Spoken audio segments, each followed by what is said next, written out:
ನಮ್ಮ ತಾಯಿಗೆ ನಾವು ಅನ್ಯಾಯ ಮಾಡಿಕೊಂಡ್ರೆ ಪತ್ರಿಕಾಗೋಷ್ಠಿ ಮಾಡಿ ಬಜಾರಲ್ಲಿಟ್ಟರೆ ಸಂತೆಯಲ್ಲಿ ಸೀರೆ ಬಿಚ್ಚಾಕಿದ್ರೆ ಎಲ್ಲೋ ಸುತ್ತಕೊಂಡ್ರೆ ಏನು ಸುಖ ಬಂತು? JDS ಅಲ್ಲಿ ನಾನು ಇದ್ದಾಗ ಕಾಂಗ್ರೆಸ್ ಪಕ್ಷಕ್ಕೆ ನಾನು ಯಾಕೆ ಬಂದೆ ಅಂತ ನನಗನ್ನಿಸ್ತು. ಅವರು ಏಕವಚನದಲ್ಲಿ ಮಾತಾಡಿದ್ದಾರೆ, ನಾವು ಮಾತಾಡಲ್ಲ. ಎಷ್ಟು ಪಕ್ಷದ ಗೌರವ ಕೊಟ್ಟಿದ್ದಾರೆ. ನೀವು ಯಾವ ಪಕ್ಷಣ? ದಯವಿಟ್ಟು ಉತ್ತರ ಕೊಡಿ. ನೀವು ಯಾವ ಪಕ್ಷದವರು? ನಮ್ಮ ಶಾಸಕರ ಮೇಲೆ ಆಪಾದನೆ ಮಾಡ್ತೀರಲ್ವ ನೀವು? ಯಾರಿಗೆ ಅಗೌರವ ತರ ಮಾಡಿದ್ದಾರೆ ತೋರಿಸಿ, ಯಾರನ್ನ ಒಬ್ಬರನ್ನ ಮಾಡಿ. ನೀವು ಅಷ್ಟು ಜನ ಯಾವ್ದಾರ ಕಾರ್ಯಕ್ರಮ ಕರೆದಿದ್ದೀರಾ? ನೀವು ಅವ್ರನ್ನ ಶಾಸಕರನ್ನ ಯಾವ್ದಾರ ಒಂದು ಕಾರ್ಯಕ್ರಮ ಕರೆದು ಅವ್ರು ಬಂದಿಲ್ಲ ಅಂದ್ರೆ ತಾವು ದಯವಿಟ್ಟು ಅವ್ರ ಮೇಲೆ ಆಪಾದನೆ ಮಾಡಿ, ನಾವಿಲ್ಲ ಅಂತ ಹೇಳಲ್ಲ. ನೀವು ಶಾಸಕರಿಗೆ ಅವಮಾನ ಮಾಡಿಲ್ವಾ? ಟೆರೇಸನ್ದಲ್ಲಿ ಬರ್ತ್ಡೇ ಮಾಡಿದಾಗ ಶಾಸಕರ ಫೋಟೋ ಇತ್ತಾ? ಖಂಡಿತವಾಗಲೂ ನಾನು ಮೊದಲಿಗೆ ಏನು ಹೇಳ್ತೀನಿ, JDS ಅಲ್ಲಿ ನಾನು ಇದ್ದಾಗ ಇವತ್ತು ಕಾಂಗ್ರೆಸ್ ಏಕೆ ಬಂದೆ ಅಂತ ಅನಿಸ್ತು. ನೆನ್ನೆ ಮಾತಾಡಿರ್ತಕ್ಕಂಥ ಕಾಂಗ್ರೆಸ್ ಮುಖಂಡರು ಏನು ಮಾತಾಡಿದ್ದಾರೆ, ಅದಕ್ಕೆ ಕಾಂಗ್ರೆಸ್ ಪಕ್ಷಕ್ಕೆ ನಾನು ಯಾಕೆ ಬಂದೆ ಅಂತ ನನಗನ್ನಿಸ್ತು. ಯಾಕಂದರೆ ಕಾಂಗ್ರೆಸ್ ಅವರು ನನಗೆ ಕೂತು ಮಾತಾಡಿರ್ತಕ್ಕಂಥವ್ರು. ಈಗ ನೆನ್ನೆ ಪತ್ರಿಕಾಗೋಷ್ಠಿ ಕದಿರ್ತಕ್ಕಂಥದ್ದು ಅವರು ಏಕವಚನದಲ್ಲಿ ಮಾತಾಡಿದ್ದಾರೆ, ನಾವು ಮಾತಾಡಲ್ಲ.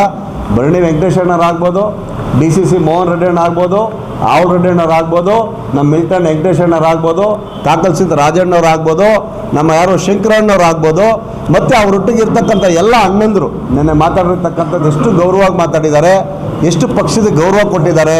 ನೀವು ಯಾವ ಪಕ್ಷಣ? ದಯವಿಟ್ಟು ಉತ್ತರ ಕೊಡಿ. ನೀವು ಯಾವ ಪಕ್ಷದವರು? ನಿಮ್ಮ ಇದರಲ್ಲಿ ನೀವೇ ಹೊಡೆಸ್ಕೊತೀರಾ? ನಾವು ಹೇಳೋದು ಬೇಡ, ನಿಮ್ಮ ಇದರಲ್ಲಿ ನೀವೇ ಹೊಡೆಸ್ಕೊಂಡು ಮಾತಾಡ್ತೀರಾ? ಎಲ್ಲ ಹಿರಿಯರಿದ್ದೀರಿ, ಎಲ್ಲ ಅಧಿಕಾರಿಗಳು ತಗೊಂಡಿದ್ದೀರಿ. TAPMC ಸೊಸೈಟಿ ಮಾಜಿ ಅಧ್ಯಕ್ಷರಿದ್ದೀರಿ, ಮಿಲ್ಕಿನಿ ನೀವು 2ನೇ ಬಾರಿ ಆಗಿದ್ದೀರಿ, ಮತ್ತು ಜಿಲ್ಲಾ ಪಂಚಾಯತಿ ಮೆಂಬರ್ ಆಗಿದ್ದೀರಿ, ಮತ್ತು ಈಗ ನಾಮಿನಿ ಸದಸ್ಯರಾಗಿದ್ದೀರಿ. ಎಲ್ಲ ನೀವು ಪಕ್ಷದಲ್ಲಿ ಇದ್ದೀರಲ್ವಾ? ನೀವು ಪಕ್ಷದ ಜನಪ್ರತಿನಿಧಿಗಳಲ್ವಾ? ಸಂಘಟನೆ ನಿಮ್ಮ ಮಾಡೋಕ್ಕೆ ನಿಮ್ಗೆ ಅರ್ಹತೆ ಇಲ್ವಾ? ನೀವು ಸಂಘಟನೆ ನೀವು ಮಾಡ್ಬೋದಲ್ವಾ? ಪಕ್ಷದ ಸಂಘಟನೆ ಅಂತಂದರೆ ನೀವು ಕಾರ್ಯಕರ್ತರಿಂದ ಹಿಡಿದು ಪದಾಧಿಕಾರಿಗಳಿಂದಲೂ ಜನಪ್ರತಿನಿಧಿಗಳು ಮಾಡೋ, ನೀವು ಜನಪ್ರತಿನಿಧಿಗಳಲ್ವಾ? ನೆನ್ನೆ ಮಾತಾಡಿರ್ತಕ್ಕಂಥದ್ದು ನಮಗೆಲ್ಲ ಶೇಮ್ ಆಗ್ತದೆ. ಇವತ್ತು ಪತ್ರಿಕಾಗೋಷ್ಠಿ ನಾವು ಕರೆದಿರೋದು ಖಂಡಿತವಾಗ್ಲೂ ಒಂದು ನಿಮಗೆಲ್ಲ ಶೇಮ್ ಆಗಲಿ ಅಂತ ಕರೆದಿಲ್ಲ, ನಾವು ನಿಮಗೆಲ್ಲ ಗೌರವ ತರಬೇಕು ಅಂತ ಮಾಡಿದ್ದೀವಿ. ತಾಲೂಕು ಜವಾಬ್ದಾರಿ ನಿಮ್ಗೆ ಕೊಡಬೇಕು ಅಂತ ಮಾಡಿದ್ದೀವಿ. ಯಾರಿಗೆ ನಮ್ಮ ಶಾಸಕರ ಮೇಲೆ ಆಪಾದನೆ ಮಾಡ್ತೀರಲ್ವ ನೀವು? ಯಾರಿಗೆ ಅಗೌರವ ಥರ ಮಾಡಿದ್ದಾರೆ ತೋರಿಸಿ, ಯಾರನ್ನ ಒಬ್ಬರನ್ನ ಮಾಡಿ. ನೀವು ಅಷ್ಟು ಜನ ಯಾವ್ದಾರ ಕಾರ್ಯಕ್ರಮ ಕರೆದಿದ್ದೀರಾ? ನೀವು ಅವ್ರನ್ನ ಶಾಸಕರನ್ನ ಯಾವ್ದಾರ ಒಂದು ಕಾರ್ಯಕ್ರಮ ಕರೆದು ಅವ್ರು ಬಂದಿಲ್ಲ ಅಂದರೆ ತಾವು ದಯವಿಟ್ಟು ಅವ್ರ ಮೇಲೆ ಆಪಾದನೆ ಮಾಡಿ, ನಾವಿಲ್ಲ ಅಂತ ಹೇಳಲ್ಲ. ಇಲ್ಲ ನೀವು ಯಾವ್ದಾರ ಕೆಲಸ ತಗೊಂಡಾಗ ಅವ್ರ ಹತ್ರ ಹೋಗಿ ನನ್ನ ಕೈಯಲ್ಲಿ ಆಗಲ್ಲ ಮಾಡ್ಕೊಡಲ್ಲ ಅಂತಂದ್ರೆ ತಾವು ಆಪಾದನೆ ಮಾಡಿ, ನಾನು ಬೇಡ ಅಂತ ಹೇಳಲ್ಲ. ನೀವು ಶಾಸಕರಿಗೆ ಅವಮಾನ ಮಾಡಿಲ್ವಾ? ಟೆರೇಸನ್ದಲ್ಲಿ ಬರ್ತ್ಡೇ ಮಾಡಿದಾಗ ಶಾಸಕರ ಫೋಟೋ ಇತ್ತಾ?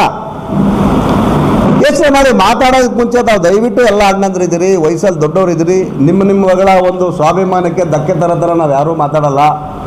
ಖಂಡಿತವಾಗ್ಲೂ ಪಕ್ಷದ ಬಗ್ಗೆ ಮಾತಾಡ್ಬೇಕು. ನೀವು ಅದೇ ಪಕ್ಷದಲ್ಲಿದ್ದೀರಿ, ಈಗ ಗೆದ್ದಿರೋದು ಯಾವ ಪಕ್ಷದಲ್ಲಿ ಗೆದ್ದಿದ್ದೀರಿ? ನಿಮ್ಗೆ ಯಾವ ಪಕ್ಷ ಸ್ಥಾನಮಾನ ಕೊಟ್ಟಿದೆ? ಅದೇ ಪಕ್ಷಕ್ಕೆ ನಾವು ನಮ್ಮ ತಾಯಿಗೆ ನಾವು ಅನ್ಯಾಯ ಮಾಡಿಕೊಂಡ್ರೆ ಪತ್ರಿಕಾಗೋಷ್ಠಿ ಮಾಡಿ ಬಜಾರಲ್ಲಿಟ್ಟರೆ ಸಂತೆಯಲ್ಲಿ ಸೀರೆ ಬಿಚ್ಚಾಕಿದ್ರೆ ಎಲ್ಲೋ ಸುತ್ತಕೊಂಡ್ರೆ ಏನು ಸುಖ ಬಂತು? ನಾವು ದಯವಿಟ್ಟು ನಾನು ಹೇಳ್ತಾ ಇರ್ತಕ್ಕಂಥ ಉದ್ದೇಶ, ನೀವು ಜಿಲ್ಲಾಧ್ಯಕ್ಷರಾಗಲಿ, ತಾಲೂಕು ಅಧ್ಯಕ್ಷರಾಗಲಿ, ಮತ್ತು ನಮ್ಮ ಹೋಬಳಿ ಘಟಕದ ಅಧ್ಯಕ್ಷರಾಗಲಿ, ಖಂಡಿತವಾಗ್ಲೂ ಈಗಾಗಲೇ ನಾವು ಪಕ್ಷದ ಕಚೇರಿಗೆ ಎಲ್ಲ ಮುಖಂಡರಿಗೆ ನಾವು ನೀವು ಮಾತಾಡಿರ್ತಕ್ಕಂಥ ಕ್ಲಿಪ್ಸ್ ಆಗ್ಬೋದು, ನೀವು ಮಾತಾಡಿರ್ತಕ್ಕಂಥ ವಿಡಿಯೋ ಆಗ್ಬೋದು, ಯಾವ ರೀತಿ ಮಾತಾಡಿದಿರಿ, ಯಾವ ರೀತಿ ಏಕವಚನ ಮಾತಾಡಿದಿರಿ, ಯಾವ ರೀತಿ ಬೈದಿದ್ದೀರಿ, ಯಾವ ರೀತಿ ಹೊಗಳಿದಿರಿ, ನಿಮ್ಮೆಲ್ಲ ನೋಡ್ಬಿಟ್ಟಿದ್ದೀವಿ. ಅದನ್ನೆಲ್ಲ ನಾವು ಹೈಕಮಾಂಡ್ಗೆ ಕೊಟ್ಟಿದ್ದೀವಿ. ನಾವು ಈಗಾಗಲೇ ಜಿಲ್ಲಾ ಅಧ್ಯಕ್ಷರಿಗೂ, ತಾಲೂಕು ಅಧ್ಯಕ್ಷರಿಗೆ ಮತ್ತು ಹೋಬಳಿ ಘಟಕ ಅಧ್ಯಕ್ಷರಿಗೂ ಸಹ ಬರವಣಿಗೆ ಮುಖಾಂತರ ಸಹ ಕೊಟ್ಟಿದ್ದೀವಿ. ಇದೇ ರೀತಿ ಪಕ್ಷದಲ್ಲಿ ತಾವು ಇದೇ ರೀತಿ ನಡ್ಕೊಳ್ತಾ ಇದ್ದರೆ ಖಂಡಿತವಾಗಲೂ ನಮ್ಮ ಪಕ್ಷದ ಮುಖಂಡರು ಒಂದು ತೀರ್ಮಾನ ಮಾಡ್ತಕ್ಕಂಥ ಕೆಲಸ ಮಾಡ್ತಾರೆ. ಸೊ ಆ ರೀತಿ ನೀವು ಇತ್ತಂದರೆ, ನೀವು ಈಗ ನೆನ್ನೆ ಮಾತಾಡಿರ್ತಕ್ಕಂಥ ಇದ್ದರೆ ನೀವು ಯಾವ ಪಕ್ಷ ಅಂತ ಫಸ್ಟ್ ಹೇಳಿ. ನೀವು ಯಾವ ಪಕ್ಷದವರು ಅಂತ ಹೇಳಿ. JDS ಪಕ್ಷನ, BJP ಪಕ್ಷನ, CPM ಪಕ್ಷನ ಹೇಳಿ. ನೀವು ವರ್ಕ್ಸ್ ಬಗ್ಗೆ ಮಾತಾಡ್ತೀರಿ, ಕೆಲಸದ ಬಗ್ಗೆ ನೀವು ಮಾತಾಡ್ತೀರಿ. ಕೆಲಸದ ಬಗ್ಗೆ ಗುದ್ಲಿ ಪೂಜೆ ಯಾರು ಮಾಡಿದ್ದಾರೆ? ಕೆಲಸ ಯಾರು ಮಾಡಿದ್ದಾರೆ? ಈಗ ಯಾರು ಅವಧಿಯಲ್ಲಿ ಬರುತ್ತೆ? ಈಗ ನಾವು ಜಿಲ್ಲಾ ಪಂಚಾಯತ್ ಮೆಂಬರ್ ಆಗಿದ್ದೀರಿ, ನನ್ನ ಅವಧಿ ಮುಗಿದ ಮೇಲೆ ಯಾರು ಹೊಸ ಮೆಂಬರ್ ಬರ್ತದೆ ಅವರ ಒಂದು ವರ್ಕ್ ಅಭಿವೃದ್ಧಿ ಹೋಗ್ತಾ ಇರ್ತದೆ. ವರ್ಕ್ ಸಮೇತ ಕೋಟಿಗೆ ಕೆಲಸ ಮಾಡ್ಕೊಬೇಕಾದ್ರೆ ಮಾಡಿಸ್ಬೇಕಾದ್ರೆ ನಮ್ಮ ರೋಡ್ಗೆ ಶಾಸಕರು ಹಾಕಿದ್ರು, ನಮ್ಮ ರಸ್ತೆನ ಶಾಸಕರ ಅಭಿವೃದ್ಧಿ ಮಾಡಿದ್ರು ಅಂತ ಹೊಗಳಬೇಕಾದಾಗ ಇದ್ರನ್ನ ನೀವು ಅವಾಗಲೇ ನೀವು ವರ್ಕ್ ಇಲ್ಲ ತಾನೇ, ದಾಖಲೆ ನೀವು ಬರೀ ಹೇಳ್ತೀರಲ್ಲ ದಾಖಲೆ ಸಮೇತ ತರ್ತೀವಿ ಅಂತೇಳಿ ಯಾರ್ಯಾರ ಅವಧಿಯಲ್ಲಿ ವರ್ಕ್ ಆಗಿದೆ ಅಂತ ಆಗೋಣ. ಆ ರೀತಿ ಆದರೆ ಇದುವರೆಗೂ ಶಾಸಕರು ₹1 ಕೊಟ್ಟಿಲ್ವಾ? ಬಾಗೇಪಲ್ಲಿಗೆ ಕೊಟ್ಟಿದ್ದಾರೆ, ಗೌರಿಬಿದನೂರು ಕೊಟ್ಟಿದ್ದಾರೆ, ಗುಡಿಬಂಡಕ್ಕೆ ಕೊಟ್ಟಿದ್ದಾರೆ, ಶಿಳಘಟ್ಟಕ್ಕೆ ಕೊಟ್ಟಿದ್ದಾರೆ, ಚಿಂತಾಮಣಿ ಕೊಟ್ಟಿದ್ದಾರೆ, ಚೇಳೂರು ಕೊಟ್ಟಿದ್ದಾರೆ, ಮಂಚನಹಳ್ಳಿ ಕೊಟ್ಟಿದ್ದಾರೆ. ಮಂಚನಹಳ್ಳಿ ನಮ್ಗೆ ಬಿಡಿ, ನಮ್ಮದು ಎಲೆಕ್ಷನ್ ಚುನಾವಣೆ ಬಂದ ತಕ್ಷಣ ಇವರ ಅನುದಾನ ಯಾವ ಕ್ಷೇತ್ರಕ್ಕೆ ಕೊಟ್ಟಿದ್ದಾರೆ ತಾವೇಳ್ಬೇಕಲ್ವ? ಇರ್ತಕ್ಕಂಥ ವಿಚಾರದಲ್ಲಿ ತಾವು ಹೇಳ್ತಕ್ಕಂಥ ವಿಚಾರದಲ್ಲಿ ಪಕ್ಷದ ಬಗ್ಗೆ ಮಾತಾಡಬೇಕಾದಾಗ ಎಲ್ಲ ಅಣ್ಣಂದರನ್ನ ಕೈ ಮುಗಿದು ಮನವಿ ಮಾಡ್ತೀನಿ. ಗೌರವಯುತವಾಗಿ ಪಕ್ಷದ ಬಗ್ಗೆ ಮಾತಾಡಿ. ಅಗೌರವಾಗಿ ಮಾತಾಡಿದ್ರೆ ನಮ್ಮನ್ನು ನಾವು ಬೈಕೊಂಡಂಗೆ. ನೀವು ಕಾಂಗ್ರೆಸ್ನವ್ರೆ, ಹಾಗಾದ್ರೆ ಶಾಸಕರು ಈಗೇನು ಚುನಾವಣೆಯಲ್ಲಿ ಪ್ರಚಾರಕ್ಕೆ ಹೋಗ್ತಾ ಇಲ್ವಾ? ದಾವಣಗೆರೆಯಲ್ಲಿ ನೀವು ಪ್ರಚಾರ ಮಾಡಿದ್ರು ಕಾಂಗ್ರೆಸ್ ಅವರು. ಎಷ್ಟು ಪ್ರಚಾರ ಮಾಡಿದ್ರಿ ನೀವು? ಎಷ್ಟು ತಂಡ ತಗೊಂಡೋಗಿದ್ರಿ? ಎಷ್ಟು ಜನ ಕರ್ಕೊಂಡೋಗಿದ್ರಿ? ಯಾರ್ಯಾರು ಕರ್ಕೊಂಡೋಗಿದ್ರಿ ದಾವಣಗೆರೆ ಪ್ರಚಾರಕ್ಕೆ? ಕಾಂಗ್ರೆಸ್ ಅಂತಾನೆ ನೀವೆಲ್ಲ ಜನಪ್ರತಿನಿಧಿಗಳೇ, ಕೂತಿರೋರೆಲ್ಲ ಜನಪ್ರತಿನಿಧಿಗಳೇ.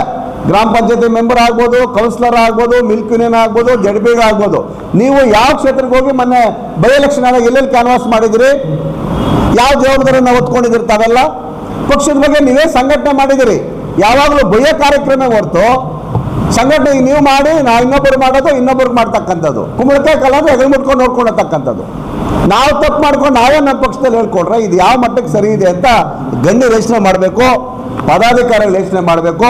ಇದರ ಬಗ್ಗೆ ಏನಾದರೂ ಖಂಡಿತವಾಗಲೂ ಪದಾಧಿಕಾರಿಗಳು ನೇರವಾಗಿ ಅವರ ಮೇಲೆ ಶಿಸ್ತಿನ ಕ್ರಮ, ಯಾರೇ ಆಗಲಿ ಕಾಂಗ್ರೆಸ್ ಪಕ್ಷದಲ್ಲಿ ಯಾರೇ ಆಗಲಿ ಪಕ್ಷಕ್ಕೆ ದ್ರೋಹ ಬಗ್ಸಂತ ಕೆಲಸ ಮಾಡಿ, ಅವರ ಸ್ಥಾನಮಾನಕ್ಕೆ ಅಗೌರವ ಬರೋ ಥರ ಮಾಡಿ, ಪಕ್ಷದಲ್ಲಿರ್ತಕ್ಕಂಥ ಕಾರ್ಯಕರ್ತರಿಗೆ, ಪದಾಧಿಕಾರಿಗಳಿಗೆ, ಮುಖಂಡರಿಗೆ ಗೌರವ ಹೋಗೋ ಥರ ಮಾಡಿದ್ರೆ ಅವ್ರ ಮೇಲೆ ಶಿಸ್ತಿನ ಕ್ರಮವನ್ನು ತಗೊಳ್ಳಿ ಅಂತ ನಾವು ನೇರವಾಗಿ ರಾಜ್ಯದ ಮುಖಂಡರಿಗೆ, ಜಿಲ್ಲಾ ಮುಖಂಡರಿಗೆ, ಉಸ್ತುವಾರಿ ಮಿನಿಸ್ಟ್ರಿಗೆ ಎಲ್ರಿಗೂ ಸಹ ನಾವೀಗಾಗಲೇ ಮನವಿಯನ್ನು ಮಾಡಿದಿರಿ. ಅದರ ಮೇಲೆ ಶಿಸ್ತಾಗಿ ಒಂದು ಕ್ರಮ ತಗೊಬೇಕು ಅಂತೇಳಿ ತಮ್ಮಗಳ ಮುಖಾಂತರ, ಯಾಕಂದರೆ ನನ್ನೆಲ್ಲ ಸುಮಾರು ಜನ ಎಲ್ಲ ಬೇಸರವನ್ನು ವ್ಯಕ್ತಪಡಿಸಿರ್ತಕ್ಕಂಥ ಸುಮಾರು ಜನ ಇದ್ದಾರೆ. ಇಲ್ಲೇನೋ ಮಾಧ್ಯಮದಲ್ಲಿ ಮಾಡ್ತಕ್ಕಂಥ ವಿಚಾರದಲ್ಲಿ ಸಂಬಂಧಪಟ್ಟಂಥ ಎಲ್ಲ ಮಾಡಿರ್ತಕ್ಕಂಥದ್ದು. ಈಗಾದರೆ ಮುಂದಿನ ದಿನಗಳಲ್ಲಿ ಇದ್ರ ಬಗ್ಗೆ ಪರಿಣಾಮ ಕೆಟ್ಟದಾಗಿರುತ್ತೆ. ಯಾವುದೇ ಒಂದು ಪ್ರತಿನಿಧಿನಾಗಲಿ, ನಾವು ಪ್ರತಿನಿಧಿಗಳೇ, ಬೇರೆ ಪ್ರತಿನಿಧಿಗಳನ್ನ ಏಕವಚನ ಬಳಸೋಂಥದ್ದು ನಿಲ್ಲಿಸಬೇಕು. ವೈಯಕ್ತಿಕವಾಗಿ ಮಾತಾಡೋದನ್ನ ನಿಲ್ಲಿಸಬೇಕು. ತಾವು ನೆನ್ನೆ ಮಾತಾಡೋದು ಎಲ್ಲ ವೈಯಕ್ತಿಕವಾಗಿ ಮಾತಾಡಿರ್ತಕ್ಕಂಥ ಕೆಲಸ ಇರ್ತಕ್ಕಂಥ ವಿಚಾರ ಯಾವುದು ಅಂದರೆ, ಯಾರೋ ಒಂದು 10 ಎಕರೆ ಜಮೀನು ತಿಂದಾಕ್ಬಿಟ್ಟಿದ್ರೆ ಅವ್ರ ಬಗ್ಗೆ ಮಾತಾಡೋಂಥ ಕೆಲಸ, ಇಲ್ಲ ಬೇರೆ ಇನ್ನೇನಾದರೂ ಅವ್ರಿಗೆ ಅನ್ಯಾಯ ಆಗಿರ್ತಕ್ಕಂಥ ವಿಚಾರ ವೈಯಕ್ತಿಕವಾಗಿ ಮಾತಾಡೋಂಥ ಕೆಲಸ ಬಿಡಬೇಕು. ಸಾಕೋಟೆ ಕಾರ್ ವಾಟರ್ ಪ್ಯೂರಿಫೈರ್ಸ್ ಅಂತ ಹೇಳ್ಬಿಟ್ಟು ಹೋಲ್ಸೇಲ್ ದರದಲ್ಲಿ ಚಿಕ್ಕಬಳ್ಳಾಪುರದಲ್ಲಿ ಪ್ರಪ್ರಥಮ ಬಾರಿಗೆ 5,500ಕ್ಕೆ ವಾಟರ್ ಪ್ಯೂರಿಫೈರ್ ಲಭ್ಯ ಇದೆ. 5,500 ಇಂದ ಇಲ್ಲಿ ನಮ್ಮ ಅಂಗಡಿಯಲ್ಲಿ RO UV UF TDS ಖಾಲಿ 5,500ಕ್ಕೆ ಬರುತ್ತೆ. ನಮ್ಮ ಅಂಗಡಿಯಲ್ಲಿ ಬನ್ನಿ. ನಮ್ಮ ಲೊಕೇಶನ್ ಬಂದು ಸಾಕೋಟೆಕ್ ಕೆನರಾ ಬ್ಯಾಂಕ್ ಆಪೋಸಿಟ್ ಅಲ್ಲಿ ಆಂಬೂರ್ ದಮ್ ಬಿರಿಯಾನಿ ಪಕ್ಕದ ರೋಡ್ ಅಲ್ಲಿ 2ನೇ ಅಂಗಡಿ ಬರುತ್ತೆ.